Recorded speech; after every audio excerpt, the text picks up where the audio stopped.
রান্না এবার কমপ্লিট, এবার চেখে দেখার পালা। তোমরা দেখছো জলির রান্নাঘর। আজকের মেনু সর্ষে পাবদার ঝাল। কি করে করতে হবে চলো দেখে নেওয়া যাক। পেঁয়াজ,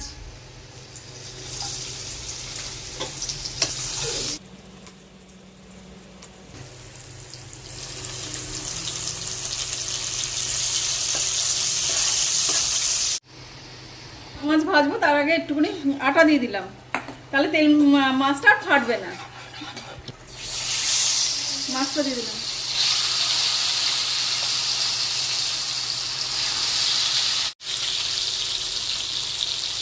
একটু ফেটিয়ে নিচ্ছি। সর্ষে বাটাটা দিয়ে দিলাম,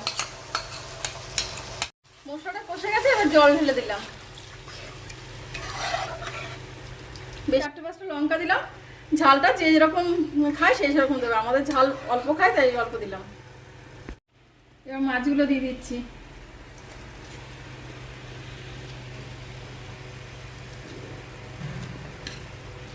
নাড়িয়ে দিচ্ছি,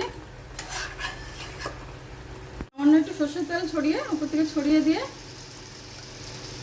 ধনেপাতা কুচিয়ে দিয়ে নামিয়ে ফেলবো। আমার রান্না এবার কমপ্লিট, এবার চেখে দেখার পালা।